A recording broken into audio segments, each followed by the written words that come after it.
check. Hey guys, this is CSDX, but you can call me Sean, and my lord, 2023 was packed with some epic games. Not exactly the development team, mind you. However, I couldn't really buy and play all of them, and truth be told, I did not manage to start enough games, new or old, to justify this being a top 10 just like it was in 2016, 2017, and then I just stopped doing lists for that because life got in the way in various ways. So I decided to do a top 5 instead and essentially revive my top 5/10s lists every now and then. If you are fine with that, let me know in the comments below. If you're not fine with that, shut up. Now the only rule I have really for this list is that it has to be a game that I played for the first time in said year, 2023, last year. Which means Metroid Prime Remastered will not be on this list, not so much because I had a bad experience with it, that I'm sure if I play it again properly, maybe it'll be better, but I don't know when that will be. But also because of the fact that I did play it a while back on the Wii, and technically that counts as playing it. It's not an entirely new game in that sense. Which also means, in that respect, that as much as I love Final Fantasy IV, I can't put the Pixel Remaster I 100%ed, in terms of achievements anyway, on the list because I have played Final Fantasy IV years ago on the Game Boy Advance when I was a preteen. Alright, let's get started, shall we? I remember when my friend Garrulus64 recommended Pizza Tower among a list of 6 indie games, including it, of course, that you should check out. So, when I got $20 and found it could run on a Steam Deck, I decided to give it a whirl. And now my brain is squeezed. This game is one of the most, and I am lifting the reversal sensor for this one, batshit insane games I've ever played in my life, and I love it. It's a platformer heavily inspired by the Wario Land series, specifically Wario Land 4, going by the run button and the fast-paced frantic platforming that required so much concentration for me that I had to abandon a playthrough I was going to do for it because I wasn't talking during the playthrough. I did put up a highlights video if you want to check that out though. The story is that a giant pizza face named Pizza Face, wants to destroy a pizzeria owned by a man named Peppino Spaghetti, which sounds more like a character J.K. Rowling would try to create and half-ass their development for, like how Hogwarts Legacy shoehorned in a trans character in a poor attempt to divert any criticism about J.K. being a TERF. Warthog's toiletry. Yeah, that's all the story needed here, as the gameplay is what sells this the absolute most. If you haven't bought and played it yet, the hell are you waiting for? They even had content for Halloween. So, for the past 2 years or so, I've been trying to go through the mainline Halo series, originally in preparation for the Halo Paramount series, but that turned out to be non-canon and thus its own thing, and surely that meant the show wouldn't piss people off. I had finished Halo 3 just as 2023 started, so I couldn't include it. Halo 3 ODST, fuck that game, man, I hate it. Halo Reach, however, this is clearly the best Halo game ever made. It's a prequel to Halo 1 or just Halo overall, and it's arguably the most refined of the bunch. Tight controls, fun weapons for the most part, and a story that feels immensely impactful. You can feel the dire urgency in trying to accomplish the main goal of the game, and you feel the impact of the ending, even if I feel the guy really did not need to sacrifice himself. No, really, why did he have to stay behind just to die? This game truly was Bungie's swan song with Halo, which works out because I hear Destiny 2 is looking to be their swan song, period. I just realized I forgot most of the story for Halo in the first place, so at least the gameplay is enough for me to keep coming back and enjoying it. Okay, so despite the rule I have for this, these next 3 were released in 2023. That's honestly how few new games I've started this year that were released in previous years. With that said, back in 2018, going into 2019, I played a lot of Marvel Spider-Man on PS4, not just because it was so good, but it was also helping distract me from some problems going on in my life at the time. The standalone expansion for Miles Morales expanded heavily on the gameplay and was an absolutely perfect way to help Miles come into his own, even if I feel they did Finn 30. Then came Marvel Spider-Man 2, and while it didn't get to win any awards at the Game Awards, that really didn't mean it sucked. It was released during a year stacked with amazing games, and this game is genuinely no exception either way. The combat feels vastly improved, the exploration of the city is the best it's ever been, that wingsuit, oh my god! There's a ton of world building in the side content alone, it's all absolutely amazing. The story here? Kraven the Hunter has invaded the city in order to try and find someone to off himself, while Harry has come back with a symbiote helping him live, and that's all I'm going to say about it, so you can find out what the hell I just said. Oh, that reminds me actually. A lot of people saw how MJ looked and cried, politics and woke. First of all, everything in some form is political. Get used to it, kiddo. You're not supposed to have worse media literacy than I. Secondly, you really don't know what woke actually means, do you? Well, let me put up a proper definition here, somewhere on here anyway. I do not care if it upsets conservative man-children. I am woke beyond belief. Breath of the Wild.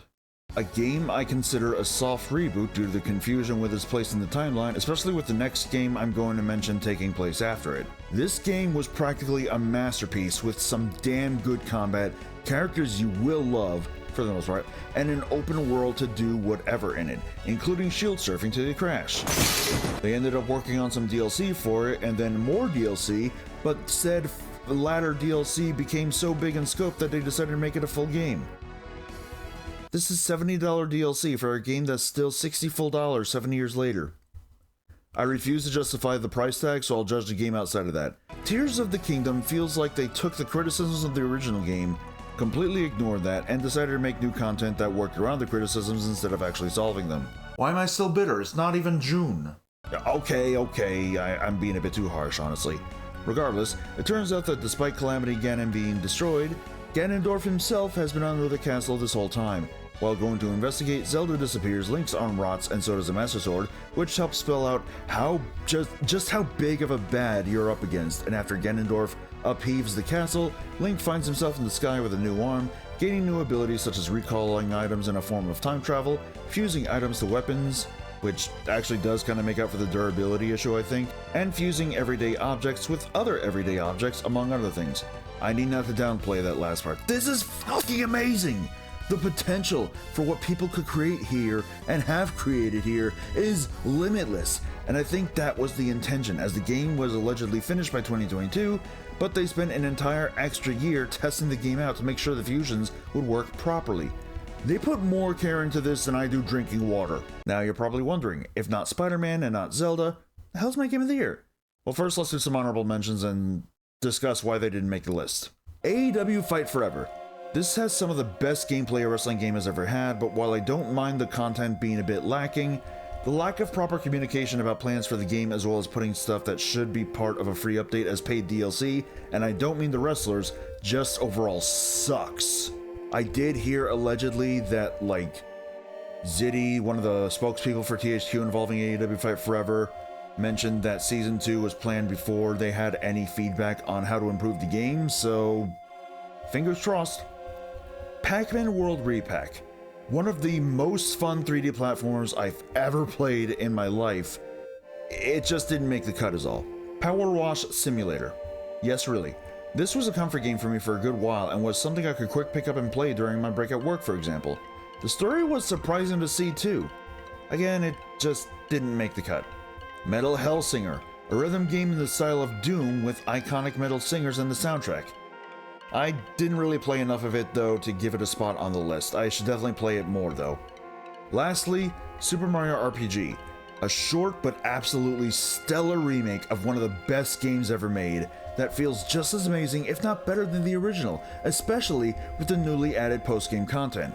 It only didn't make the list because I wanted the list to be only one game per franchise. Shit, I spoiled it, didn't I?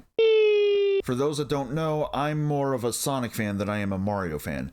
I've enjoyed Mario games here and there, namely spin-off titles like Mario and Luigi Dream Team, which is arguably my favorite entry in the Mario and Luigi series. But when it came to Mario's mainline entries, I play them, and whether I manage to beat them or not, and whether I'm having a blast with them or not, I mostly look back on it thinking, that was alright.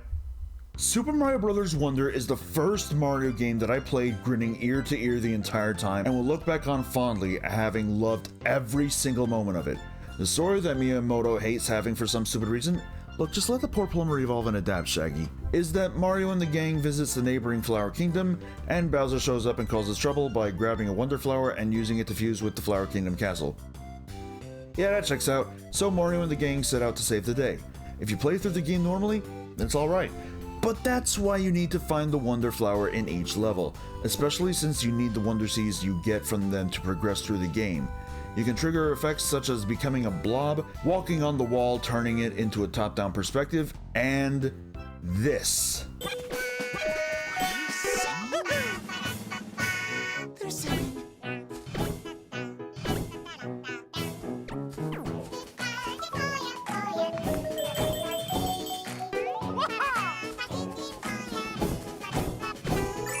This was only the second level of the frickin' game, and it already became my game of the year in that very moment. If you, for whatever reason, haven't bought this, physical, digital, whatever, and played it, do it now.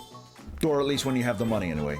And that was the top 5 games I played in 2013. And that was the top 5 games I played in 2023. Maybe you could leave your own top 5 or 10, whatever, in the comments below, or just not number them and just recommend games for everyone in the comments below.